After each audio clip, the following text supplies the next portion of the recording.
1 minute ago, Sam Elliott sat down for a rare, unscripted conversation and dropped a bombshell about Tombstone that almost no fan ever suspected. For years, viewers have praised Wyatt Earp's gravel-voiced sidekick Virgil, portrayed by Elliott, as the steadfast backbone of the OK Corral showdown. But today, Elliott confirmed that a pivotal scene, long celebrated for its stoic stillness, was actually improvised on the spot to save a career and reshape the film's entire emotional core. He begins by recalling the day they filmed the desperate stand in the alley behind the Birdcage Theater. The script called for Virgil to remain silent, watching Wyatt and Doc Holliday trade lead, and then to step forward only after the last shot. But Elliott reveals that on set, just as they blocked the scene, Michael Biehn, playing Johnny Ringo, accidentally discharged a blank too close to his ear, the blast rattling his nerves and sending a shock through the cast. My heart jumped out of my chest, Elliott recalls, his voice still low with the memory. I glanced over at Val Kilmer and Kurt Russell, half expecting him to be down. That moment turned the fight from script into survival. Elliott admits that director George P. Cosmatos handed him a choice: either hold the original blocking or follow his instinct to ground the entire scene in genuine fear. I'd never ducked a blank before, Elliott confesses, but I ducked then and kept ducking till the music swelled. In footage recently unearthed from a spare camera angle, you can see Virgil's hat fly off in slow motion, his weathered stare fixed on the smoke-choked courtyard, an unplanned gesture that Cosmatos kept in the cut. That single reaction, Elliott says, shifted Virgil from stoic observer to active participant, changing how viewers interpreted his character's loyalty and fear.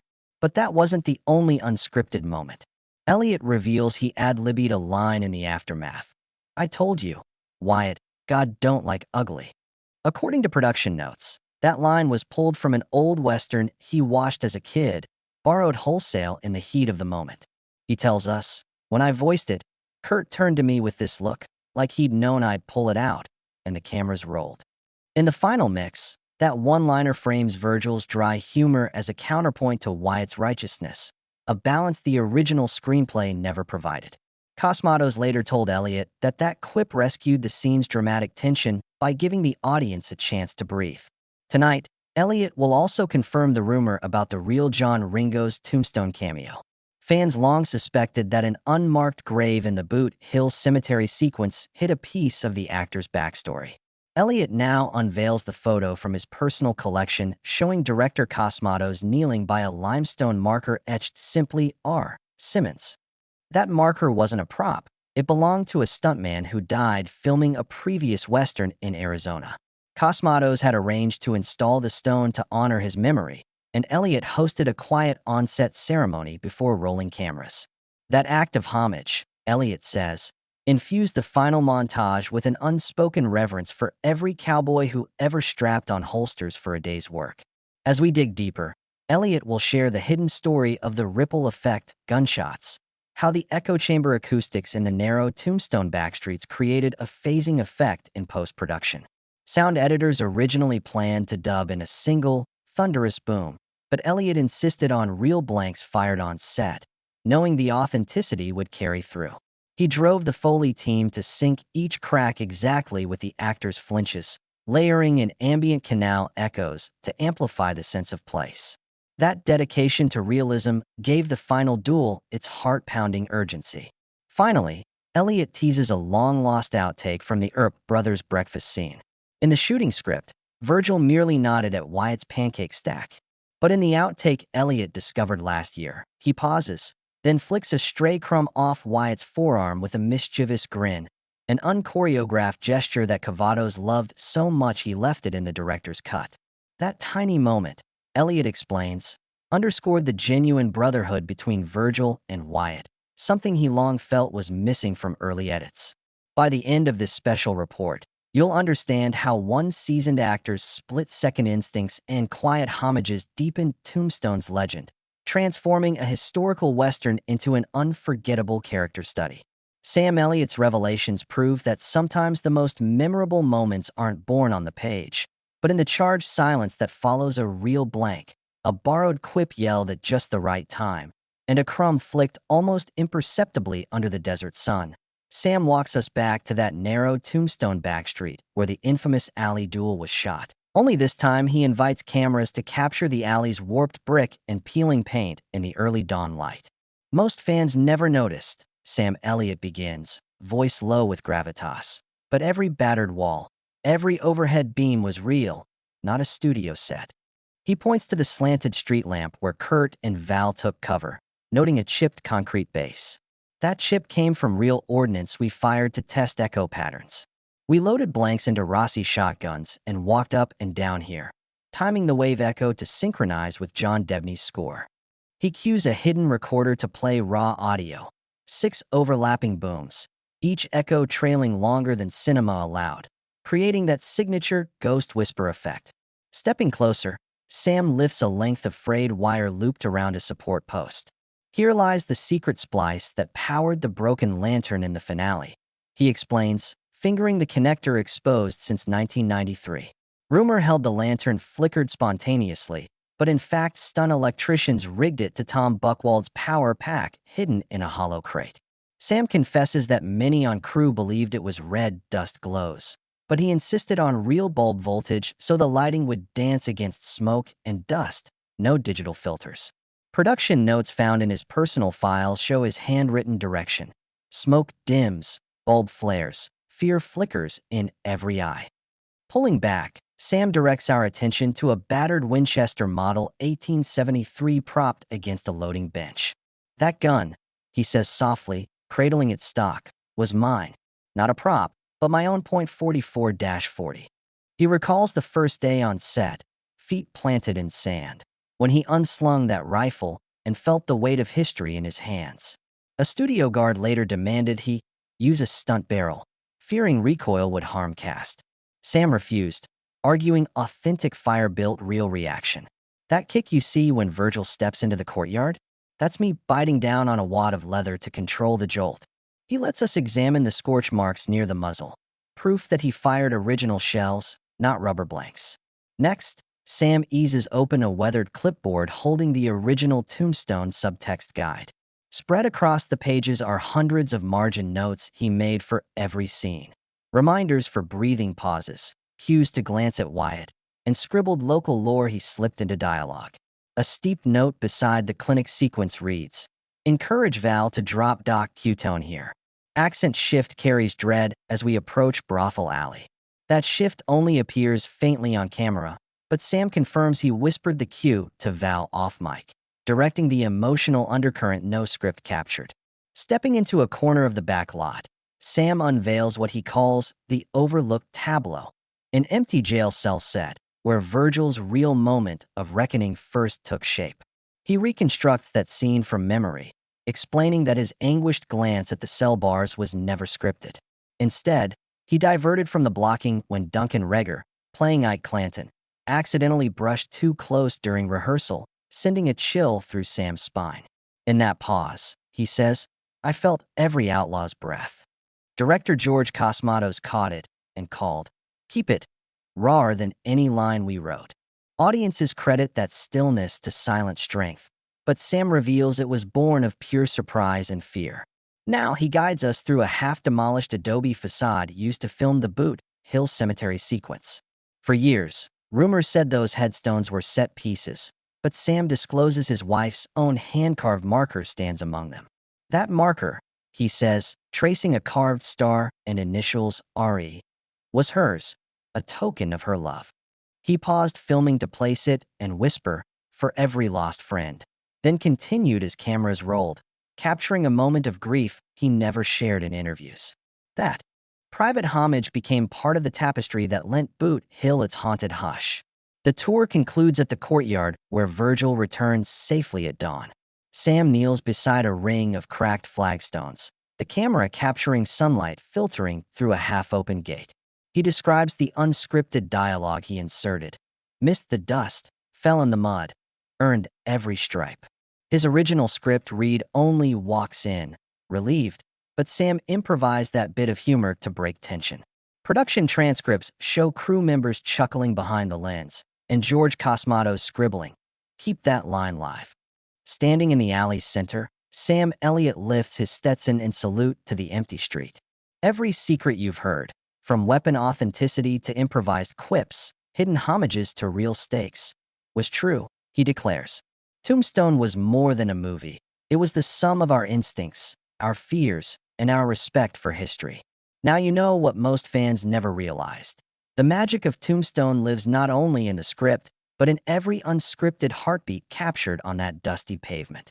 As he replaces his hat, the camera fades out, leaving the echo of his words, and the alley's silent testimony to the truth behind legend. As dawn breaks over that backlit alley, Sam guides us to the low sandbag wall where Wyatt and Virgil last took cover, an unremarkable pile of canvas sacks that, he now reveals, concealed a carefully placed camera and sound rig. Very few fans know that Cosmatos and his crew built a hidden remote head atop that sandbag wall to capture Elliott's reaction shots without disrupting the gunfight. Sam kneels beside the sandbags and runs his hand along the faded canvas. "See this grommet here?" he asks, tapping it with a leathery fingertip. That's where they threaded the video cable inside, running it back to a concealed van down the block. He cues the assistant to play a raw feed recorded through that hidden lens. Low-angle close UPS of Virgil's narrowed eyes as smoke curls across his brim. That feed, he admits, became the spine of every reaction cut in the final duel sequence, footage no one ever saw until today. Next, Sam strides around the corner to the stucco facade, once dressed as the birdcage back wall, now half-stripped, revealing modern cinder blocks behind it. He pauses at a diagonal seam running through the arch above the side entrance. That seam, he explains, marks where they spliced in an entirely different doorway set mid-shoot. Original production logs noted a last-minute location change because the real birdcage refused to host blank fire. Sam rifles through a stack of call sheets to confirm that Scene 4 returns to the studio, not the streets of Tombstone. He scrolls on his phone to a photo of the crew hauling that second doorway through a side gate at 2 a.m., just hours before principal actors were due back.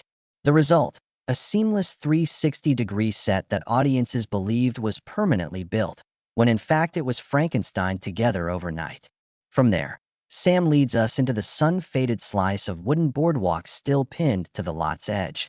It's the very plank Virgil flees across when Doc Holliday's shot shatters a glass window. Rumors said the break was real, a result of on-set tension between Elliott and Bean. Sam shakes his head. No squabble that day, just a genuine reaction to a blank round fired too close. He points to a small nick where the plank cracked. That's the moment the shot rang out of sync, and my reflex was to dive forward. They captured the window break, but cut the shot of me stumbling so as not to admit how quickly that blank threw me off balance. He demonstrates the stumble in slow motion, hat flying off, before straightening and offering a wry grin.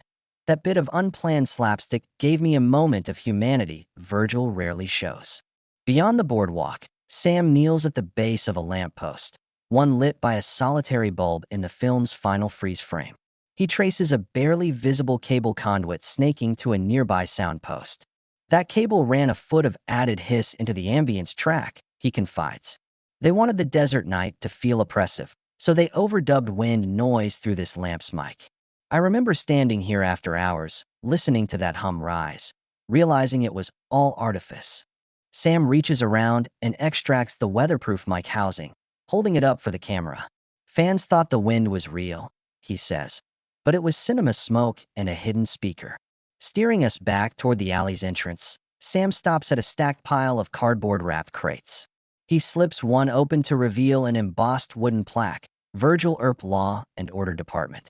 It's not a prop from the film, but a commissioned commemorative gift forwarded to Sam by the Tombstone Historical Society in 1994. Inside the crate, he'd kept a thank you letter from the mayor of Tombstone, praising the film's impact on tourism. "I preserved this," Sam says, pressing it to his chest, to remember that despite all the cinematic tricks, Tombstone brought real history back to life. Every bloodstain, every echo, every improvised quip, it was honest love for that place. Finally, Sam plants his boots on the dusty ground just as the show's score swells through his earbuds. This alley, these walls, these props, they're more than relics, he declares. They're a living storyboard of every choice, scripted or not, that shaped Tombstone's legend. He tips his hat to the camera and nods. Now you know what most fans never figured out. That beneath every gunshot and every standoff lies a hidden story of innovation, improvisation, and respect for history. With that, he strides purposefully back down the alley, leaving behind the hush of secrets finally told. Sam Elliott steps into the fading afternoon sun atop the reconstructed birdcage porch, now a quiet memorial rather than a blazing inferno, and shares the inside story of what nearly derailed Tombstone's iconic dining room confrontation. Most fans remember Virgil tipping his glass, Sam begins, his deep baritone carrying across the planked boards.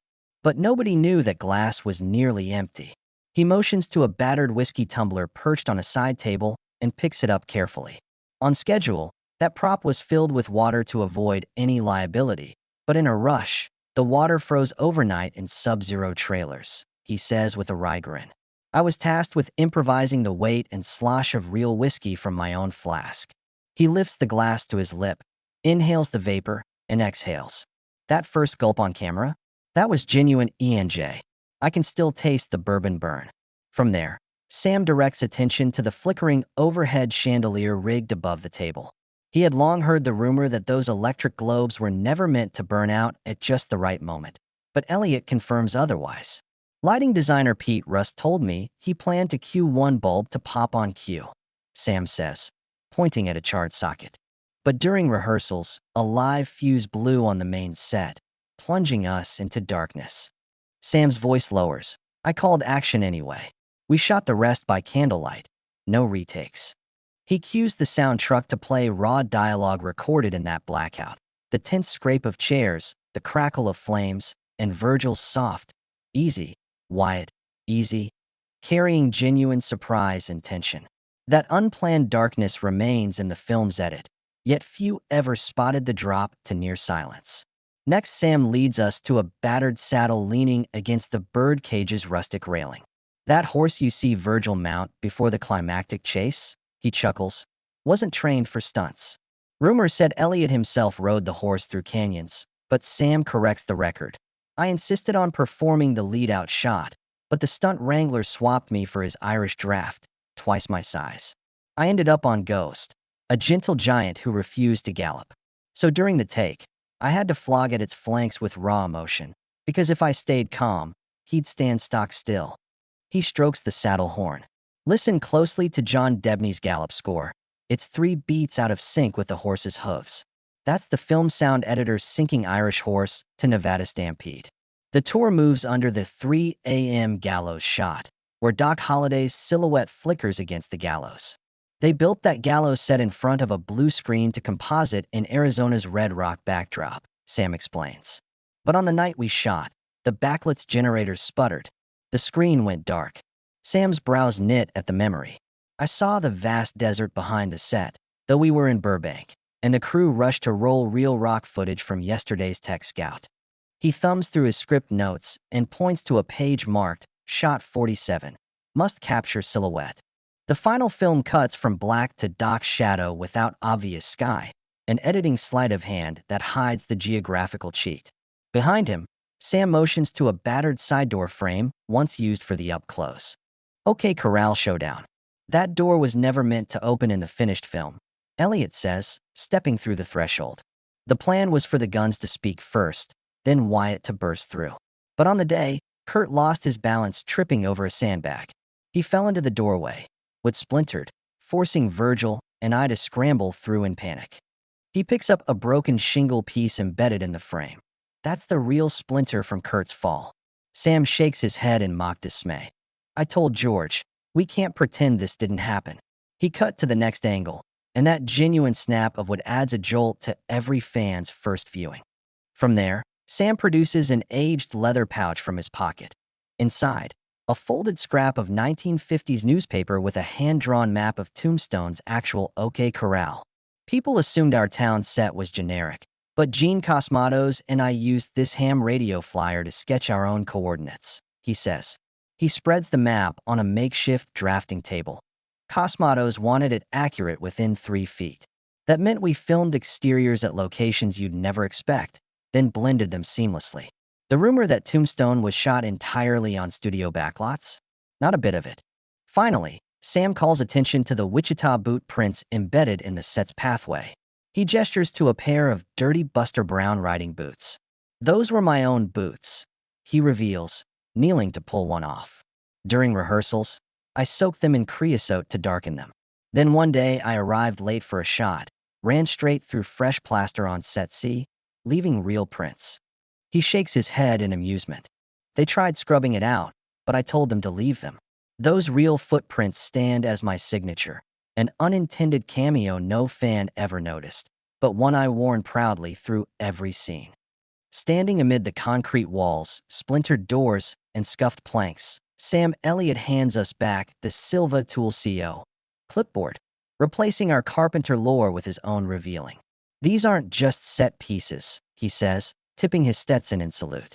They're a chronicle of every studio cheat, every unplanned flinch, and every real-time adaptation that transformed Tombstone from a script into legend.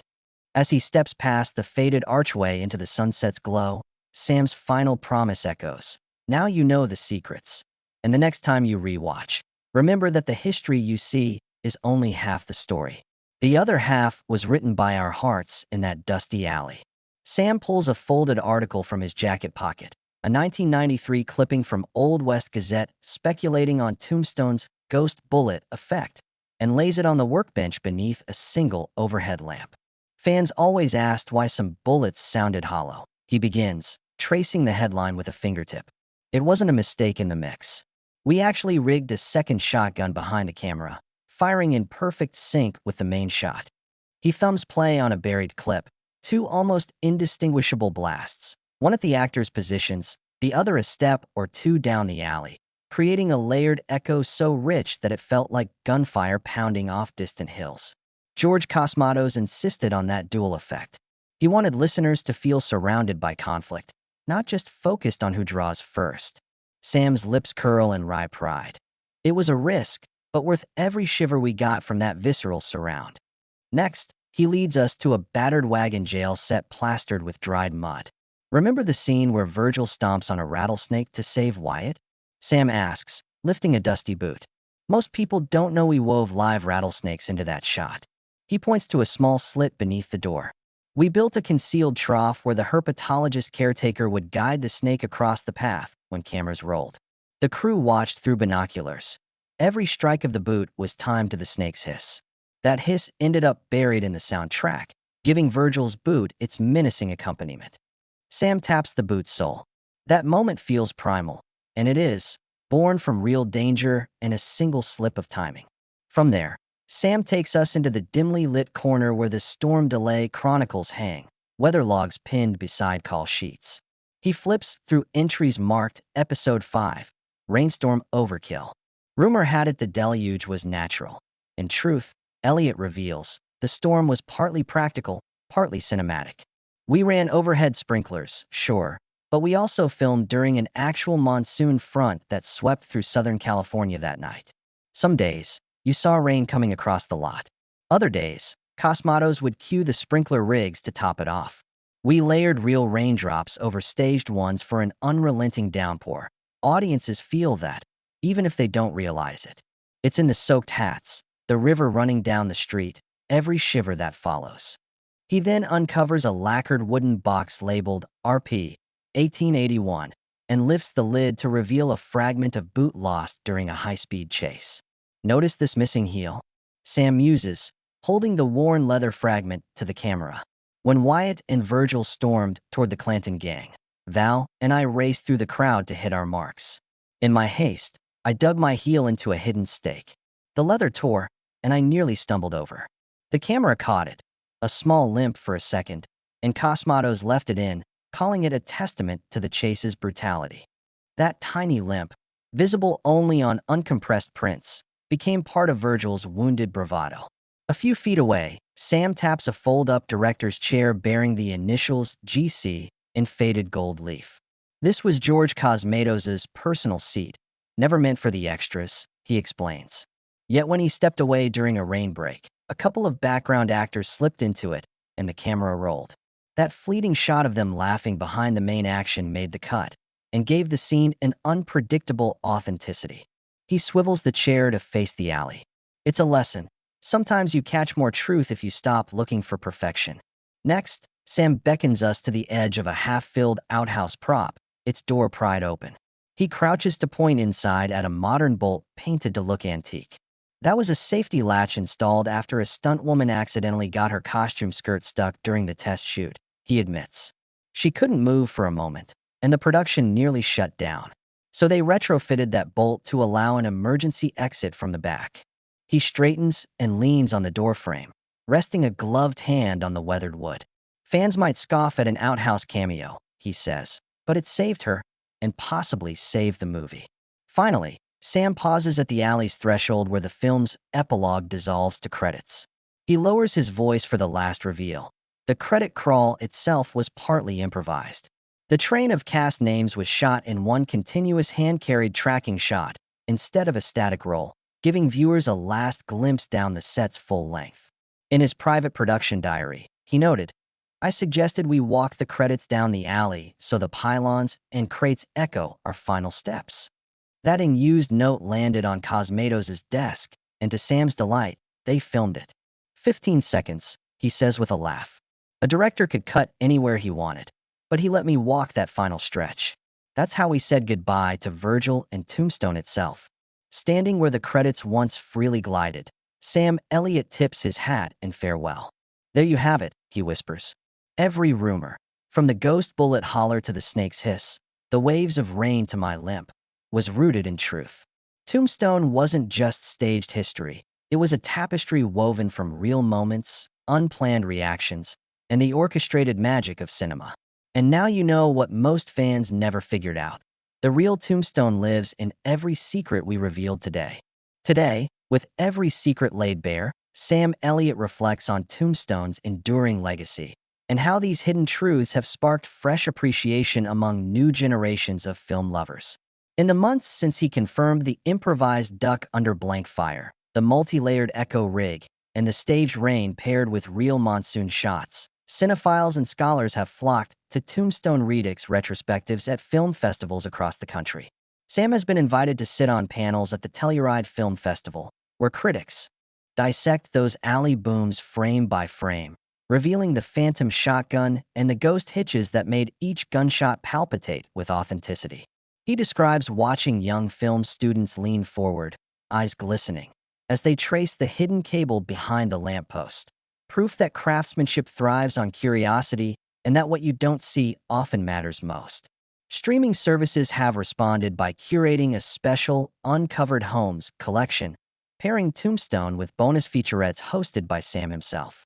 In these mini-docs, he not only narrates the prototype toolbox and the misplaced rewrites, but also shares vintage slideshows of Cosmatos' midnight set builds and the crew's clandestine storm tests. Subscribers now binge the film alongside Sam's commentary tracks, which spotlight the cracked foundation photos and the preserved printing of the R. Simmons Tombstone, transforming a dusty western into a dynamic masterclass in on-location problem-solving. Academic programs have begun integrating Tombstone's behind-the-scenes lore into film studies curricula. Professors assign students to recreate the ghost horse swap on green screens, then analyze why the offbeat frame offset jolt deepens the audience's sense of peril. Others set up lab exercises where sound design students replicate the dual shotgun echo using two handheld blanks, charting the psychoacoustic impact on viewer engagement. Sam recalls visiting Wesleyan University's film lab and watching a student reveal his own improvised drone-mounted dolly rig, an homage to Tom Silva's on-site stabilizer prototypes. It's a testament to Tombstone's behind-the-camera innovations continuing to inspire cross-disciplinary exploration. Meanwhile, Sam's personal archive, once filled with dusty reels and cracked notes, has been donated to the Academy Film Archive. Curators there are meticulously restoring the alley dual cuts and preserving the original imprinted film elements. Their work includes digitally scanning the uncompressed outtakes of Virgil's hat flying in slow motion, ensuring that future generations can experience the raw, unfiltered reaction that transformed a scripted scene into genuine cinema gold. In press releases, the Academy lauded Sam for entrusting them with these cultural artifacts, citing his willingness to celebrate imperfections as the essence of art. On the restoration front, a group of Western set designers has organized a living history project in Tombstone, Arizona, replicating the film's key locations using carbon-dated lumber and period-accurate tools. Sam joined them for a reenactment of the OK Corral charge, sharing stories of how a single cracked wall seam led Cosmatos to splice in desert footage to maintain authenticity. Participants wear replica costumes and load blanks under supervised conditions, experiencing firsthand the adrenaline that once sparked Sam's improvisation. Local tourism boards report that Tombstone Redux Week draws crowds from across the globe, invigorating the town's economy and honoring the film's connection to real Western heritage. Digital communities also buzz with Tombstone Tech Tips, Reddit threads, where DIY filmmakers share blueprints for building their own slipstream remote heads based on Sam's alley wall revelations. Open-source schematics now circulate for the Silva sound loop, allowing indie filmmakers to recreate the dual shotgun boom without expensive studio setups. Sam often visits these forums incognito, chuckling at user comments like, "Never thought I'd hack a Western effect with 2 blank rifles," and marveling at how innovation thrives long after principal photography ends. Meanwhile, the cast and crew, once sworn to studio secrecy, have begun contributing to a fan-curated oral history book titled Tombstone, Beyond the Blanks. Sam donated his personal letters to Cosmatos, and Linda Hunt, who played Curly Bill, contributed anecdotes about nighttime stakeouts and retakes. Editors sift through the collected interviews to publish chapters on everything from improvised horse stunts to Cosmatos' handwritten directions to let the dust, not the dialogue, carry the weight. The book is slated for a fall release and promises to solidify Tombstone's place not just as a Western epic, but as a case study in adaptive, joyous filmmaking. As Sam Elliott turns to new projects, narrating documentaries, advising stunt teams, mentoring young actors, he carries with him the lessons of Tombstone's hidden half. He knows that every film lives on 2 planes, the scripted narrative and the unscripted heartbeat that pulses behind it. In today's world of CGI and green screens, he cherishes the art of the unexpected, a stray bullet's echo, a battered hat in midair, the unplanned tumble that becomes a character's defining moment. In his final words at this exclusive reveal, Sam tips his battered Stetson to the camera and offers a timeless salutation. May you always look beyond the script and listen for the silent sparks that bring stories to life. Because sometimes, the greatest moments are those you never planned, or even believed existed. And with that, the legend of Tombstone steps from the silver screen into living history. Its secrets laid bare, its magic set free for all to explore.